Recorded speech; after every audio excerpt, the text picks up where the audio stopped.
Imagine lying on the ground, bleeding. Flashing blue lights approach, and you think you are finally saved. But the arriving police officers do not help you. Instead, they arrest you, while the person who just murdered you stands by and watches. These metal handcuffs, resting cold against the concrete, represent the final moments of an 18-year-old victim's life. He was actively bleeding to death, yet he was forced into restraints. How does a cold-blooded killer manipulate arriving officers so thoroughly that law enforcement becomes an active agent of the victim's suffering? The tragedy began outside this glass building at the University of Southampton in December 2025. 18-year-old student Henry Nowak was walking home alone after a night out. That same night, 23-year-old Vickrum Digwa was walking the exact same route. He was carrying a weapon in plain sight, specifically a 21-centimeter combat dagger, just like this one. Looking at this photograph of men in traditional Sikh attire, we can see the cultural context Digwa used to justify his weapon. He claimed affiliation with the New World, an orthodox Sikh group with a tradition of carrying secondary blades. When Henry and Digwa crossed paths on the pavement, Henry noticed the massive weapon. He pulled out his phone to record, cheekily asking Digwa if he was a bad man. Digwa perceived the recording as a mark of disrespect. He lunged and grabbed Henry's phone, escalating a minor verbal interaction into a lethal physical confrontation. As this simulation of crimson liquid spreading through dark fabric illustrates, the violence was extreme. Digwa stabbed Henry 5 times, delivering an unsurvivable wound straight into his chest. Bleeding heavily, Henry made a desperate retreat. He scrambled onto a communal bin and tried to scale a nearby fence to escape his attacker. Digwa did not run away.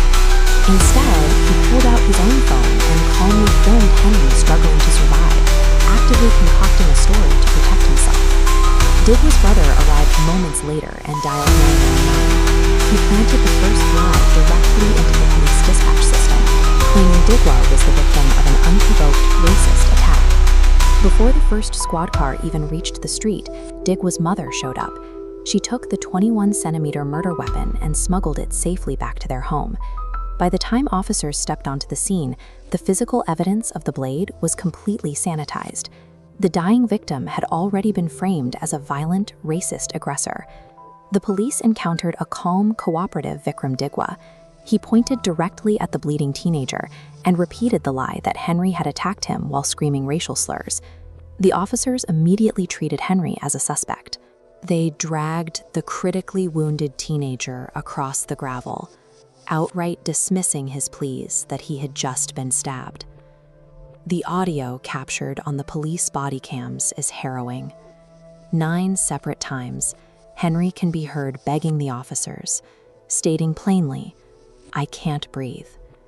They ignored his medical distress entirely. In his final moments of consciousness, officers formally read Henry his rights and locked his hands behind his back. They only realized he was unresponsive after his body went completely limp. The officers failed to assess the physical evidence directly in front of them. By blindly accepting the killer's manipulated narrative, they stripped Henry of his dignity during his final breaths. Under the authority of the judiciary of England and Wales, the truth eventually surfaced.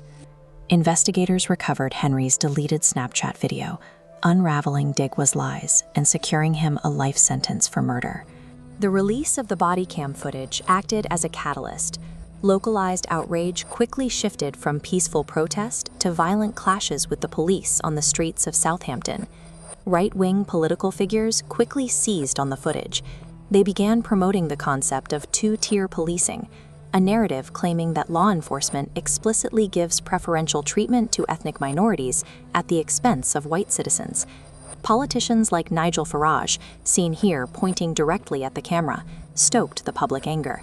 He framed the officers' failure as proof of anti-white prejudice and demanded a response of pure, cold rage. A catastrophic breakdown in localized police competence was instantly weaponized. The murder of a student on a residential street became the focal point of a national, racially charged culture war. The political vitriol stood in stark contrast to the wishes of Henry's own family. They released statements explicitly begging politicians and the public not to use their son's murder to spread hatred and division. The real systemic issue exposed by Henry's death is a glaring legal loophole. Current British law allows individuals to carry 21-centimeter combat daggers in public spaces under the guise of a religious exception. The institutional fallout continues today. The police force involved is currently under investigation by the Independent Office for Police Conduct to determine exactly how their officers failed so completely. We are left to evaluate the layers of this tragedy. Who failed Henry Nowak the most? Was it the killer who spun the web of lies? The police officers who blindly believed him? Or the politicians who exploited his death? Let me know what you think in the comments below.